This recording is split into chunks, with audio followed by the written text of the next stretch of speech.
Thank you very much. Good morning, everyone. To begin, I want to read this disclaimer for you.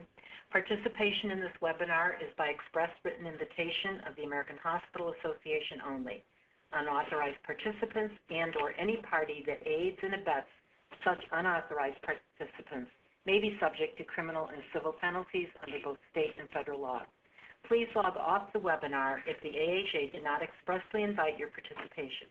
Participants are not allowed to modify, copy, distribute, or reproduce the contents of this webinar without written permission from AHA or the presenters. Again, welcome to today's program titled Reducing Healthcare Violence by Innovative Training and Valuable Partnership. My name is M.T. Meadows, and I'm the Director of Professional Practice at the American Organization of Nurse Executives, a subsidiary of the American Hospital Association, and I will be serving as the moderator for today's program. The webinar today is part of the AHA's association-wide Hospitals Against Violence initiative that focuses on addressing violence in the within hospital walls, but also addressing violence in our communities. Joining us today are Christina Stone and Bonnie Michelman from the Massachusetts General Hospital in Boston to discuss current trends in healthcare violence and innovative tactics hospital security and health professionals are using to manage patients with aggressive behavior. And I'd like to introduce our presenters too. Tina Stone is the Nurse Director of Inpatient Psychiatry. She has worked at the Massachusetts General for 30 years in several nursing positions, including a clinical nurse specialist. She has a master's degree from Northeastern University's Graduate School of Nursing in Boston and bachelor's degrees in nursing and psychology from Salve Regina University, Newport, Rhode Island. Our second presenter is Bonnie Michelman, and she has extensive leadership and security management experience in diverse industries. She is the Executive Director of Police, Security, and Outside Services at Massachusetts General and the Security Consultant for Partners Healthcare Incorporated, an organization comprising 13 hospitals, hundreds of off-site facilities, and a workforce of over 100,000. Under Bonnie's direction, Massachusetts General Hospital won the Lindbergh Bell Award for the nation's finest healthcare security program, among numerous other awards and recognitions. For our participants today, please feel free to use the chat box to submit your questions online at any time during the presentation, and those questions will be answered at the end of the presentation. You may also, if you've dialed in, you will be asked to submit your questions via dial-in or telephone at the end by our operator. Bonnie and Tina, welcome, and I'm turning the program over to you. Thank you very much, MT. This is Bonnie Michelman. Good day, everyone. My colleague Tina Stone and I are very happy to have you join us today. We're going to give you some interesting information, I hope, about what are some strategies that have worked for us with regard to workplace violence in healthcare, how we work together as the clinical and non-clinical team, and some challenges we've had along the way. Before we start, I'd like to just ask a quick poll question so we know who's in the audience. So if you wouldn't mind answer the question that you see on your screen, it would be very helpful. And while we're waiting for those answers, I'm going to talk a little about some trends in healthcare violence.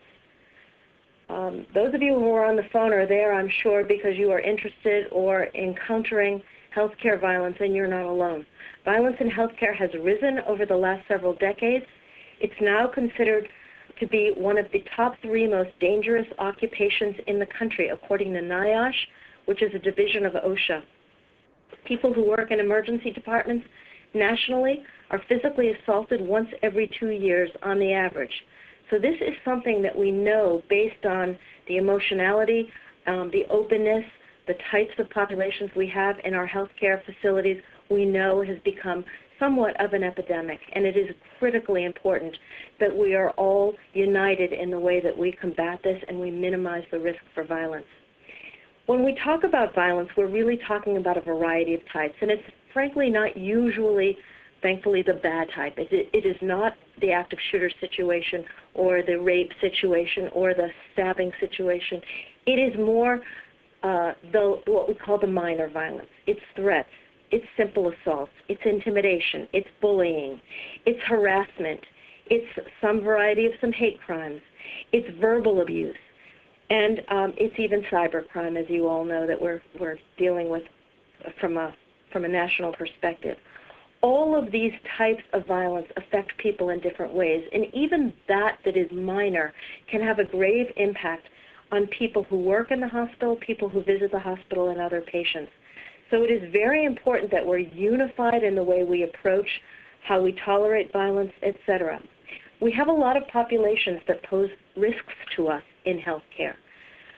Of course, the behavioral health population is one of them, and Tina is the nursing director of our locked psychiatric unit here at Mass General. But we also all deal with behavioral health issues in our emergency department and in other patient units. Sometimes we don't even know a patient may have severe psychiatric imbalance or problems. We have issues with gang members for many of our hospitals. And though that doesn't necessarily create a risk, it can, because people who are known or formalized gang members may have a higher propensity to commit violence, or whose visitors may have that propensity. We know we're dealing with the opioid epidemic and certainly substance use disorder significantly throughout our country, and that is creating a lot of different issues for all of us. My staff just started carrying Narcan about 8 months ago. We've saved over 10 people's lives so far, and we're having issues of this literally weekly. Even patients with Alzheimer's or dementia have issues around violence at times where they are more prone to escalate quickly or be unpredictable in their behavior and somewhat violent. Head-injured patients, same thing.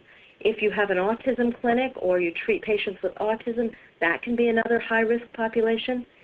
Certainly visitors can be a high-risk population. They may come in impaired. They may come in with certain contraband. They may come in also in some behavioral health state that can create a difficulty for your hospital, etc. And finally, the homeless population, though in no way am I trying to in any way stereotype homeless, but that population tends to be a population, if untreated, and we have a lot of programs for the homeless here, that can be volatile, can have a lot of substance abuse, and may create some issues. And there's been a lot of problems throughout the country, and Boston is not immune from this, where there have been less shelters and less places for the homeless to stay. So often they are coming into our communities, coming into our hospitals as well. Some things that really affect the trends we're seeing: turnover. If someone leaves a job because they don't feel safe, the Department of Labor estimates that it costs that institution about $60,000 a year. Those costs are included in lost productivity, hiring costs, training costs, etc. But turnover is a huge factor, and we always want people who work in our healthcare facilities to feel safe at all times. That's not always easy. We know we have more weapons and contraband in the workplace. We are doing far more patient room searches than we ever did before, when there's reasonable cause by a clinical team member to believe that a patient may have either weapons or drugs or something that certainly could be harmful to them or to other people in the hospital. And most of the time, I'd say the majority of time, those searches tend to come up with positive results for something that needs to be removed from that patient. There's less shelters, forensic facilities, community programs for people that are troubled. So we are all seeing more people that need more services and may have more potential for volatility, for conflict, etc.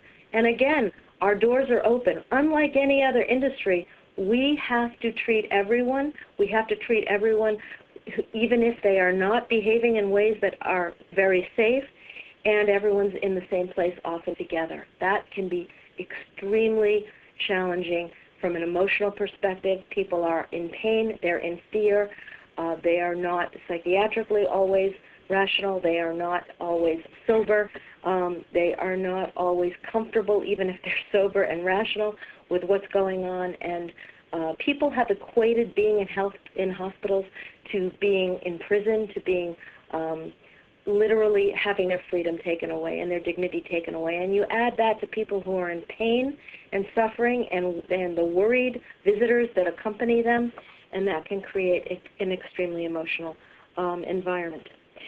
Use of force issues, finally, are important and something that my security colleagues on the phone, I'm sure, would agree. They're something we wrestle with all the time. We don't want to have we don't want the optics of having an environment that looks like it's unsafe, or having weapons that could be taken or used against us in an environment that is so fragile. On the other hand, with the amount of violence that's going on in healthcare organizations in this country, it is important that we individually look at what our demographics are, our geography, what types of populations we're serving, what our staffing levels are like, what our structures are like, what our response from local police departments are like, and determine what we need, if anything, whether it be handcuffs or pepper spray or stun guns, or in rare occasions, some hospitals have firearms, though very few. I'm going to turn it over to Tina a little to talk about the role of nursing. Thank you, Bonnie, and I want to echo that we are just really thrilled to be here talking about this really, really important issue that is really dear to both Bonnie and myself. I thought before I move to my next slide, maybe we could look at, I believe you can see the results of the first polling question. Ours is just loading right here, but I believe that we're looking at approximately 50% of healthcare professionals are on the line. 30% of, sorry, my little screen just went blank here. 50% administrators, 25% or 20% security, and I think I saw a higher number there of healthcare professionals. And I believe you can all see these results. So I'm going to talk to you about the general role of nursing in violence. And when we think about this, you know, nursing is often an unwitting and unwilling participant sometimes in violence episodes, either at the bedside, the hallway, the nurse's station, you know, witnessing these types of events. So what we've really stressed here at the Mass General is that we're trying to educate nurses to not accept threatening behavior and violence.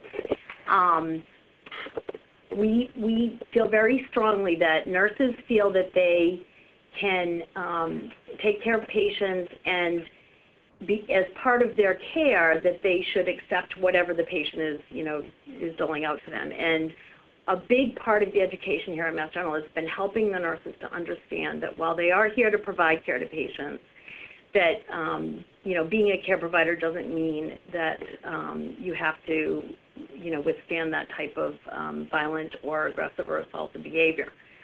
So that's been a really big part of our education.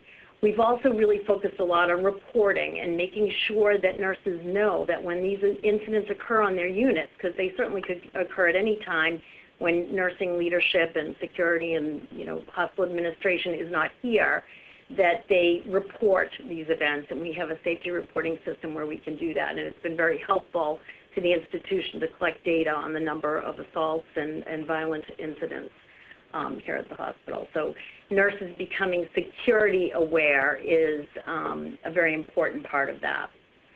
We also, as an institution, we are very serious about addressing these threats, racist remarks, abusive language head on. We have a zero tolerance policy when it comes to any kind of racial comments or threats. And leadership takes that very seriously, and we're all on board with that. And that's a very important piece of managing violence in your settings, making sure that hospital leadership is on board with that. Partnering with security. So that's where I could go on here for hours about our wonderful relationship, especially from the psychiatric unit, with our tremendous Department of Psychiatry here at Mass General. And I can't say enough about how important they are for us keeping our unit under control. But, this is also true throughout the hospital. I will very often be called by my nurse director and clinical nurse specialist colleagues throughout the hospital for help with disruptive patients on their units. And I'm always, the first response is, have you pulled security and are you working with security? They will be up at the bedside, with the nurses providing care to a patient who has been assaultive. That's part of our plan that we put in place so that nursing isn't at risk when they're providing direct care to patients who've been violent. Patient advocacy is another very strong support to all of our colleagues across the hospital. They can always be called and can be very, very helpful when we're dealing with these types of patients. And finally, conflict management training. So in collaboration with some of my nurse director colleagues, we have a conflict management training program that we do throughout the hospital.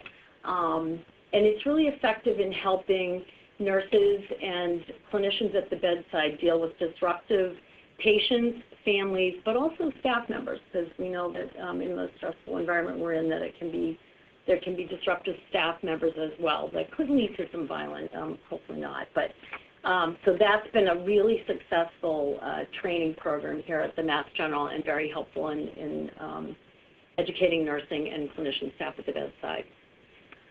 I'm going to turn the next slide over to Bonnie Michaelman. Thank you, Tina. And we will like to put the next polling question, the second polling question up if people would like to answer it as well. We'd like to hear about your experience around violence. So thinking about the security role in violence, and Tina was talking about the partnership with police and security, and I could not echo those comments more proudly. We are very pleased and grateful to our nursing colleagues for not only the support they give us, but the joint training they do with us, and for really debriefing tough situations with us and involving us early on to plan for other ones. I look at a continuum with regard to violence in healthcare, and that continuum on the one end is complacency, where people don't care, or people aren't thinking about security, and the other end of the continuum is being in fear, and we don't want anyone at that end either. So we see our role as trying to keep the entire hospital community on the right place in that continuum, being alert, being aware, being properly educated, but not being in fear at all times, not living and breathing security, but having it be part of their daily part of everyone's daily thoughts and responsibilities, just like infection control is, or hand washing, etc. It's very important that our nursing colleagues understand, we battle with this a lot, and I've seen improvement over the last many years, what they can and what they should not tolerate. People who grow up in the healthcare professions are humanistic people. I think years ago people felt that they had to tolerate abuse from patients, whether it was verbal abuse or even some physical abuse, that it was part of the job. It is not part of the job, and it is not something that should ever be tolerated, because even if a clinical person feels that they are able to deal or control a patient, they may not be able to, or that patient may exhibit the same behavior towards someone else who's not as able to deal with it. So we need to, what I call, lower the threshold. We need to ensure that our clinical colleagues are not tolerating anything, and they understand when to call for security, a backup, or for security intervention, or simply how to set limits, or to have us set those limits with both patients and visitors if needed. Education and training is very important. We'll be talking about that in a moment. Good policies and procedures. If there are not smart policies and procedures, we can't diminish violence. People always say to me, don't you believe in zero tolerance for workplace violence? I believe in zero ignorance. I think we're always going to have to tolerate some, but we should not be ignorant about doing anything we can that is under our control. And those things may include teaching people not to allow folks to piggyback into a unit after them or into a locked area, looking at visitor control in different ways and being able to enforce that, closing down certain points of egress and using others, so it may not be quite as convenient, but it may be from a security perspective more prudent, having certain closed-circuit television cameras or alarm systems that are in use for areas that need them, state-of-the-art technology designed to fit the risks, and having some sort of visitor badging system. And some people don't have any visitor badging system during the day. In fact, most hospitals don't, but most people have some system at night. Whatever system you decide is right for you, your system should be sure to be one that makes sense. So I've visited hospitals that have a system where they stop everyone that comes in and have everyone show their license. They give someone a visitor badge who's shown a license. They've not screened that person. Just because a person's shown a license, that doesn't mean the person has had any screening done. So you want to be careful of doing things like putting up dummy cameras or doing some sort of screening that's not real screening and then having an expectation of security. The most important asset you have is competent, committed, and compassionate security staff that are well-trained, well-educated, and completely understanding of the culture, the mission, and how to be incredibly good to people, though able to set limits and deal with crises all at the same time. And that is not a formula that's easy for a lot of people. So those people should be carefully hired and trained and compensated. For the administrators on the phone, compensated appropriately. The danger of that job is a big one these days. Visibility and proactive approach to crime prevention, that is what's important in security. Not everything is foreseeable, but most things are. So you want to make sure there's advanced planning, good risk assessments, good penetration audits of high-risk areas, all kinds of crime prevention programs to help you identify where there may be violence. Certainly diverse ways to get help or to get security response. We have a code here called the Dr. Johnson code we use if people can't call security and say, I have a crazy person who's making me very nervous. We have silent panic alarms to our dispatch center, and we have, obviously, a phone number to a 24-hour dispatch center that got over 300,000 calls for service last year. We do a lot of exercises and drills and debriefings with each other. We do that for little things. We do that for big things so that we know we are ensuring that we're learning from all of the incidents that occur. And we celebrate our successes together. When the staff in Tina's unit and our unit, when we train together, we celebrate that. When we do our management of aggressive behavior together, we celebrate that because we understand where we're each coming from. And finally, in our department, in police and security, we analyze our activity level. We have a computer-aided dispatch center. We have computerized incident and activity reporting, a very sophisticated system where we're able at any given time to trend and say, okay, on Thursdays, what units in the hospital are the most active or the most volatile? Or what has the emergency department trend line look like in the last 6 months? Are we going up with harassment and down with actual violence? So we're able to really capture the experience of what's going on throughout the hospital, and that's very important for deployment of resources, for augmentation of training, et cetera. Tina, back to you. Okay, and let's just go to quickly at the second poll question, which was how often have you experienced an episode of violence or threats by a patient or visitor in the past year? Looks like the number one answer was 1 to 5 times, but coming in close second there is greater than 10 times, which is obviously very, very concerning. Okay. Oops. Let's see. So I'm going to talk to you now about some de-escalation protocols and options that we've put into place here at the hospital, but also on the inpatient psych unit, but want to really focus on the general overall hospital-wide approach first. So we developed some Tiger teams specifically to look at substance use disorder patients and psychiatric disorder patients on the medical surgical side of the house. So we have an ACT team, which is the addictions counseling team and substance use disorder team. And you can imagine that, you know, when patients are going, many of you know this, when patients are going through withdrawal, they can be delirious and many can be very combative. And those can be very problematic patients for the nursing staff to manage. And we do rely on security quite a bit to help us with that. But really what has been very helpful is to get these, the ACT team up to the floors really quickly with medication recommendations to help get these patients behaviorally under control so that they're less likely to be violent and so that staff are less likely to be injured. Along with that are psychiatric consultations. So for the patients that Bonnie mentioned who, you know, have psychiatric disorders that, you know, are schizophrenic or psychotic or hearing voices that are violent because they're frightened or, think that they're paranoid. We try to get the consult psychiatrist involved very quickly to make medication recommendations at the bedside for the nursing staff and the medical residents who are managing these patients on medicine and surgery. So medications are very important.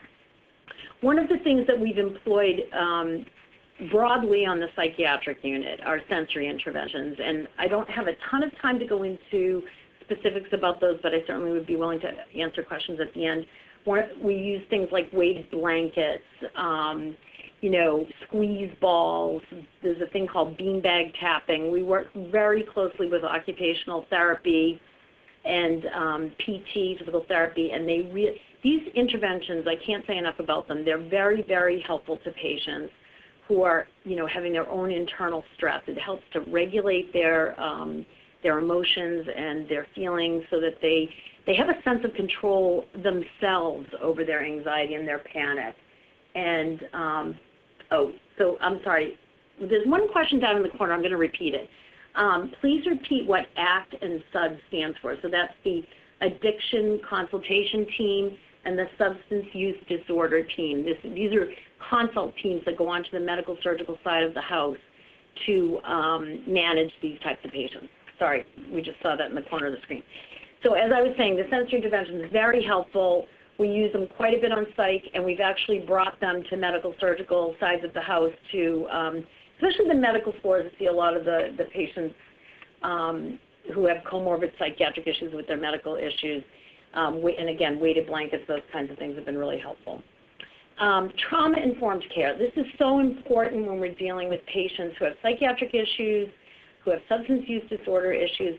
When I first started as a psychiatric nurse 30 years ago, I was only 12, we would say maybe 10 to 15% of patients had some form of trauma in their background and their history. Now we know it's greater than probably 50% of our population, and maybe even greater than that. So it's always really important. We focus a lot of education with the nursing staff on what that means to be taking care of a patient with a history of trauma. As we may have female staff approaching them. We may call security and ask for female security officers to come up when we know that there's a woman with significant trauma history. It's very important when you're trying to help de-escalate patients.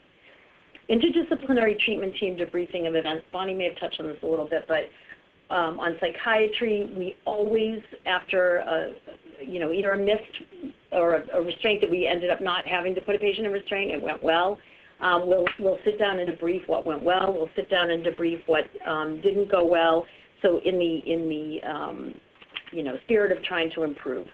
It's such an important part of managing and de-escalating patients. We have a high-risk patients categorizing system that my clinical nurse specialist in psychology developed, where we looked at, we did a retrospective study over the course of a year to see, looked at all the patients that ended up in restraint and looked for commonalities, basically. And what we found was really interesting. The patients who were in restraint in the ED and then up on our unit, the highest number of patients that went into restraint were those that suffered from autism and developmental disorders, where it was very difficult for them to communicate with staff. And so we've really put this sort of it's like a strategy, well, the patients who are the highest risk are labeled red on the unit. The patients sort of moderate risk are yellow, and then green, obviously, for patients who weren't in restraint.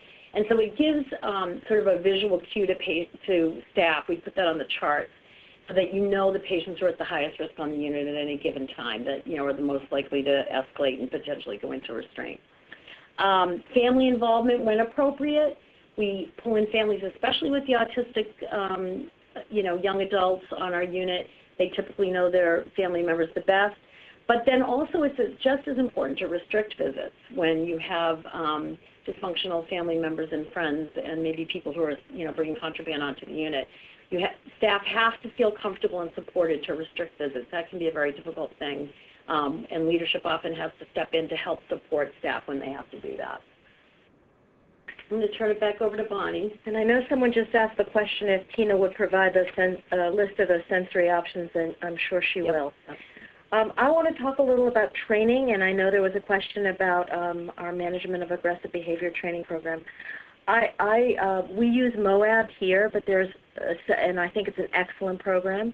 We do it for certainly all of security. We do it now for all of nursing. Even our emergency department physicians all just went through it. And it's been a work in progress to have everyone in the hospital trained, but most people are getting some training in management of aggressive behavior. And there's a lot of programs out there that are good programs. Just make sure that you have a good program that really is customized for healthcare, because some of the programs are not customized for healthcare and have pain compliance and other issues.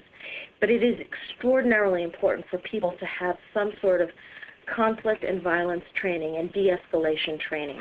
And in fact, it's so important that I can tell you we recently did a correlation of those people who had been assaulted here in the past 2 years, and 90% of those who had been assaulted had not gone through any of the training. And the people that had gone through training had virtually a minuscule incident rate of assaults. So we know that it's working, and that was extraordinarily beneficial for us to do that. We also recommend that you do some other training for people in workplace violence, healthcare violence. We customize that training according to what a particular unit or population or department or division may need. The research division, for example, may need very different training than our labor and delivery floors. But it is important that that training be done. We do that in a variety of ways. We have a training on our training network, our Health Stream network on workplace violence. We have a video on healthcare violence that we actually we produced internally and starred in. It's not going to win any Academy Awards, but it's pretty good. It goes through 4 scenarios that are likely to happen in healthcare and good ways to deal with it and bad ways to deal with them. We also have an active shooter training program, a video program. These are only about 15 or 16 minutes, so nobody has the excuse they don't have time to watch them. That is an extraordinarily important program for something that's unlikely to happen, but you want people to be trained and prepared.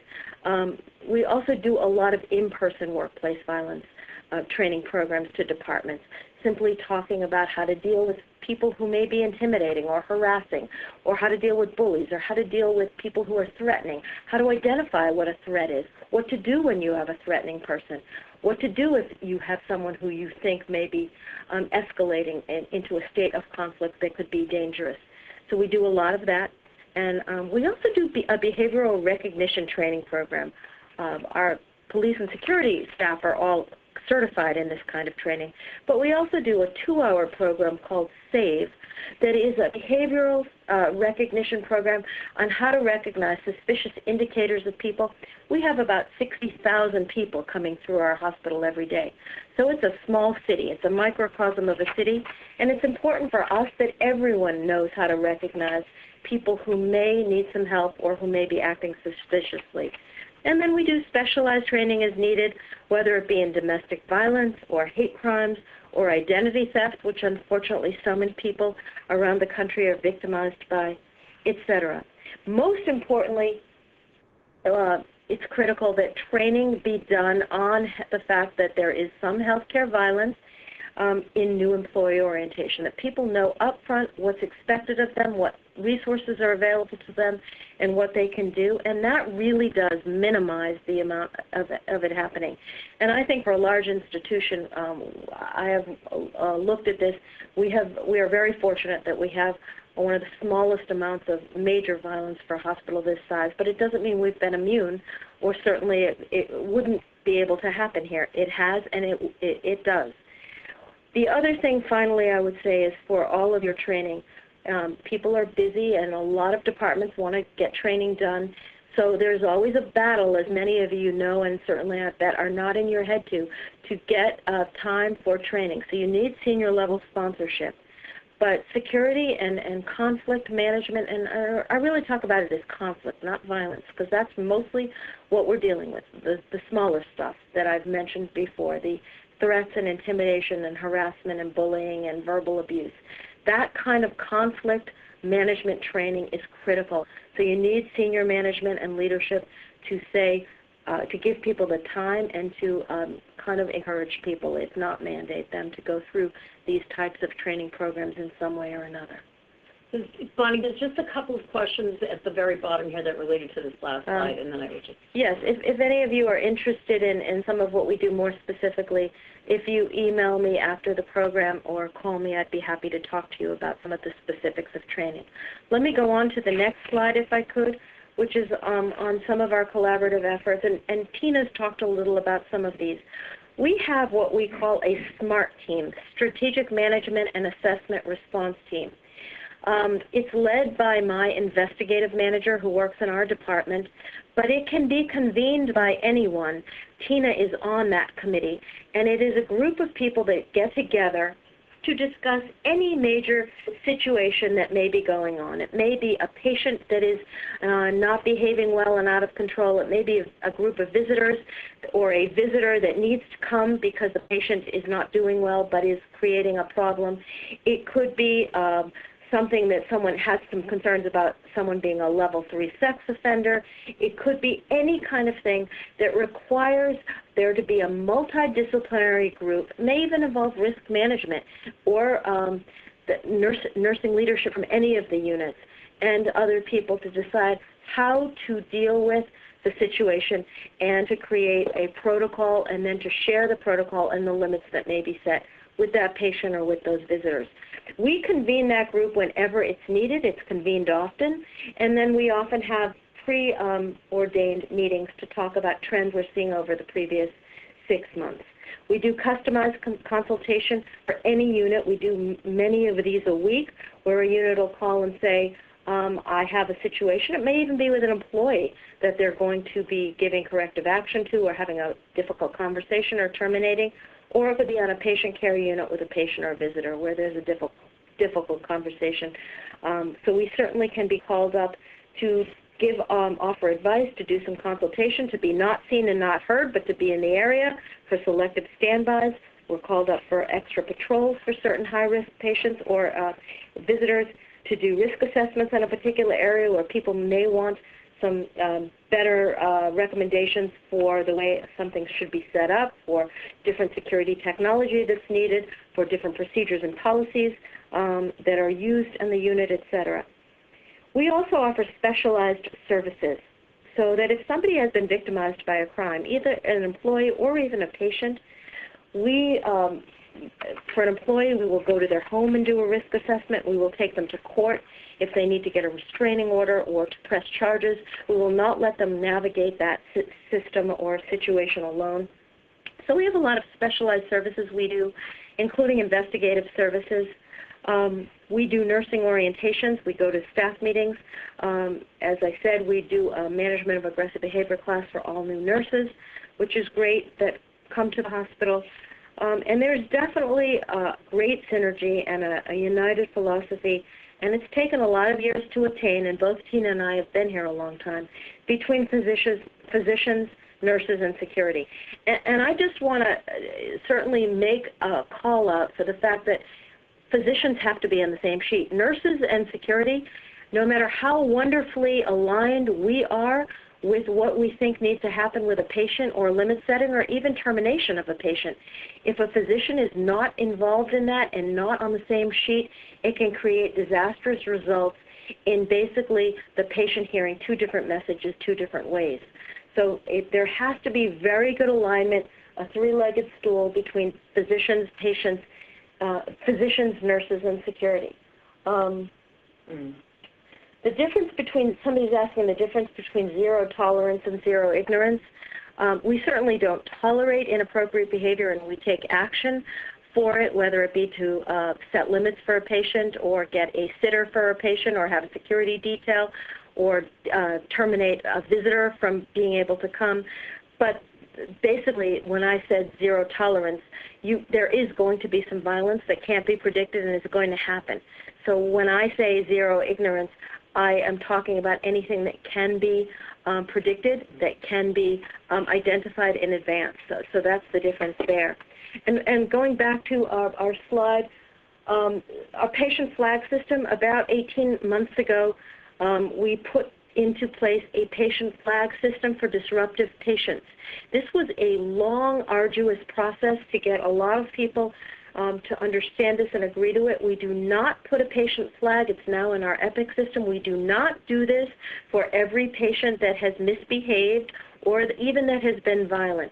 These are for extreme patients that have created significant danger for people that need to have a flag that just lets clinical care team know to be cautious, maybe to have 2 people walk into a room, or maybe that the patient is a spitter, or that maybe the patient has some dementia and can escalate very quickly into a volatile situation. These are for sort of people who have been violent, usually more than once, have assaulted people more than once, or are extremely dangerous. And this flag system has definitely created a reduction in the number of assaults and behavior and allowed caregivers to have the proper tools at their disposal early on. It's not a profiling system. Patients are not treated any differently, but it's simply protection of staff, and that is now through our whole partners network. So if a patient who has a flag at Mass General Hospital, a disruptive patient flag, goes to another partners hospital, they see that flag as well. So everyone is safeguarded from that. So those are just an example of some of our collaborative efforts in working with nursing and physician leadership, as well as other clinical teams and other clinical staff, to be able to ensure that we are working together, and even non-clinical staff too. It's important that people like patient transportation staff understand what to do if somebody that they were transporting gets violent, or what to do, how to identify if someone's getting agitated or escalated. So it is not just for clinical staff. It's important that our support staff on the units understands this very well, because they can be obviously at risk too. So this is for all staff, not just clinical care, not just for security, etc. We're going to pose now our third poll question for you. If you could answer that, we'd love it. And it's, what strategies do you utilize to mitigate violence in your area or hospital? So you can check all that apply. You do not need to choose just one there. And I'm going to let Tina finish up with some more about the value of synergy, and we will share the results of this last question. So thank you, Bonnie. So as Bonnie mentioned, we do use MOAB training here, and both security and my inpatient psychiatric nurses are trained in MOAB. I am also an instructor in MOAB training, which is very helpful. But in 2011-2012, nursing partnered with security to bring the management of aggressive behavior training into our nursing orientation.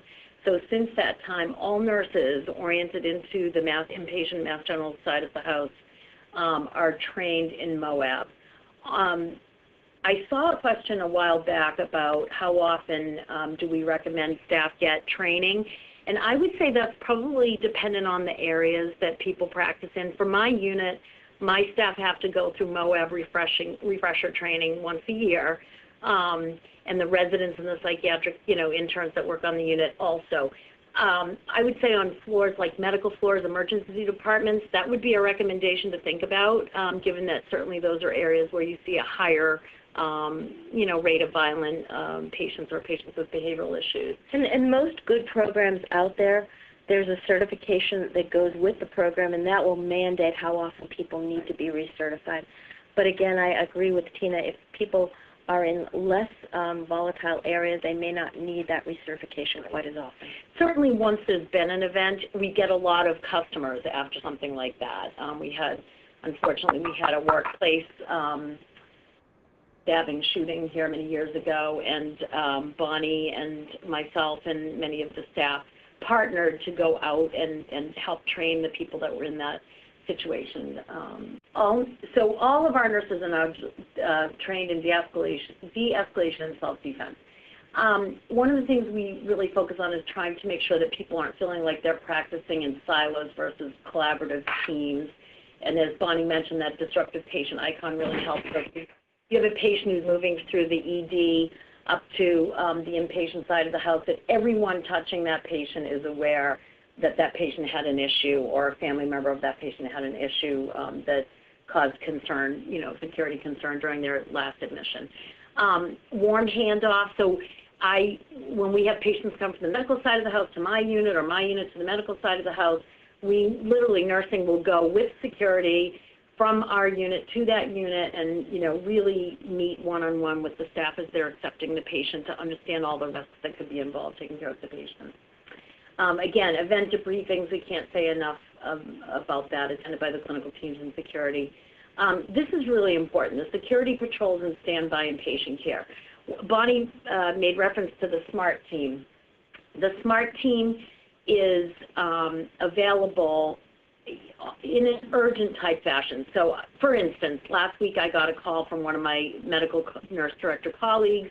They had a disrupted patient and family member on their unit. It was an intensive care unit. It was very difficult to manage because of the ICU. I called the director of security who runs the SMART program and said, I think that this floor could use a SMART team meeting. And we all got together within 2 hours. And we sat down and we heard the situation. We gave recommendations.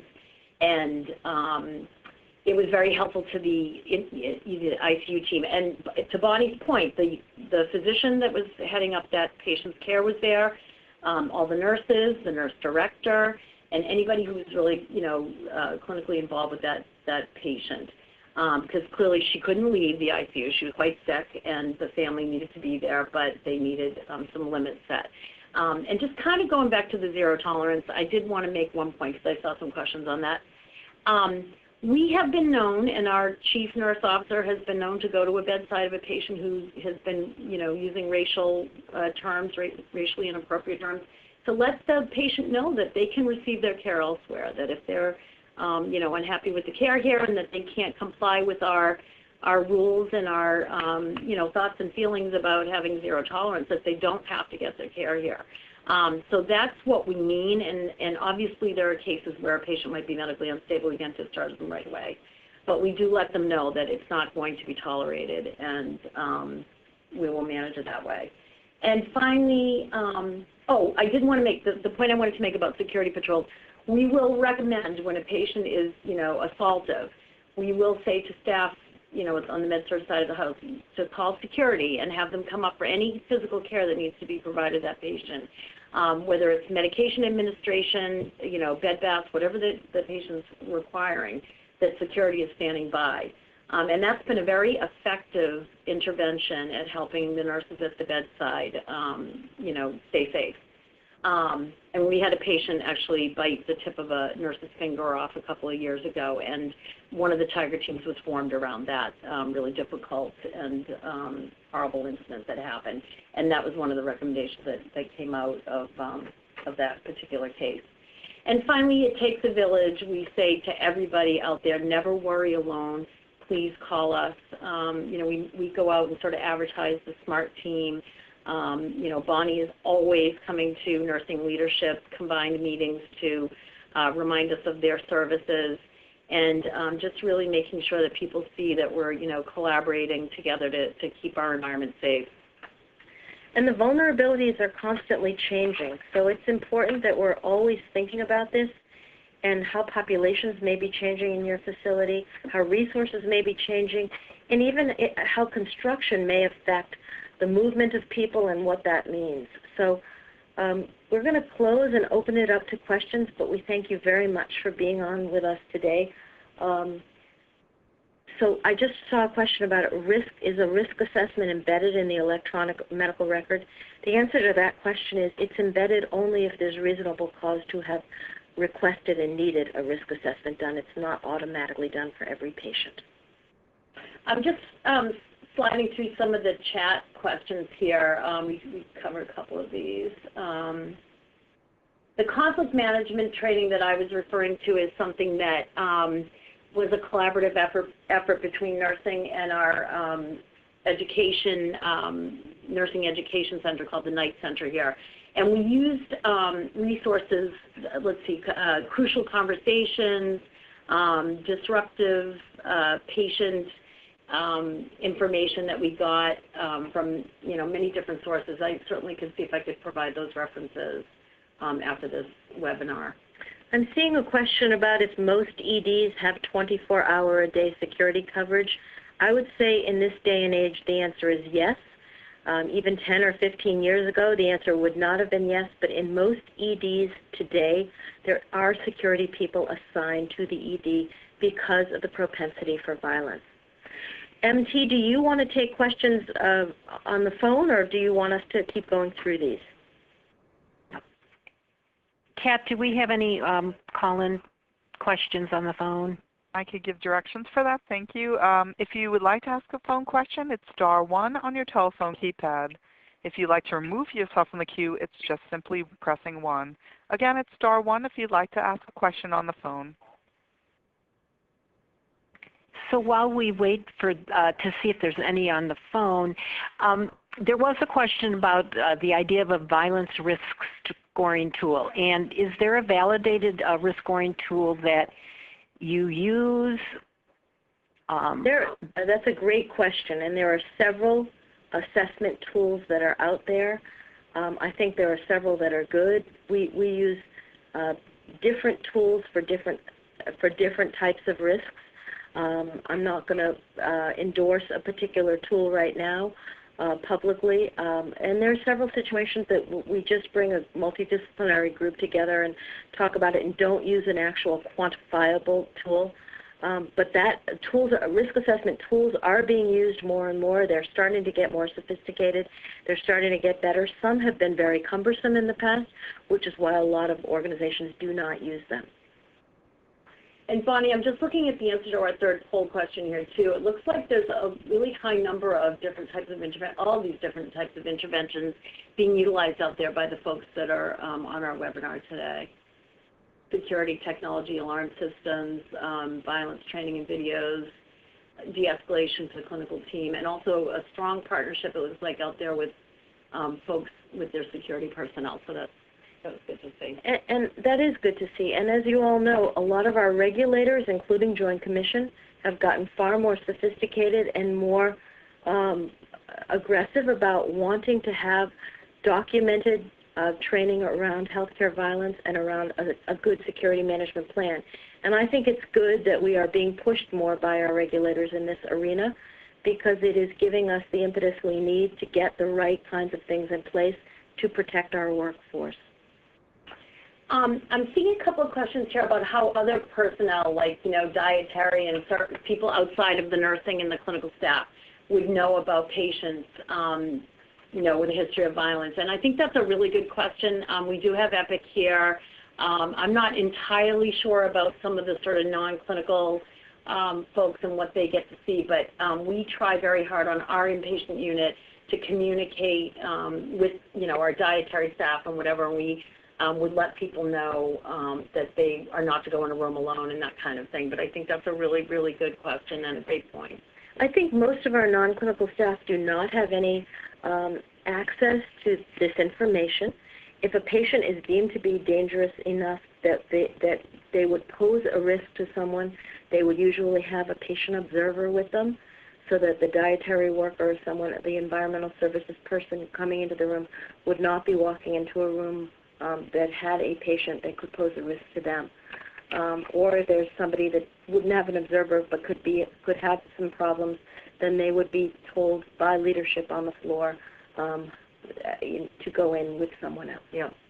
I saw a question, who were the members that comprise the SMART team? So nursing, security, we have patient advocacy there. We have occupational health is often there if there's a disruptive employee that we may be looking at.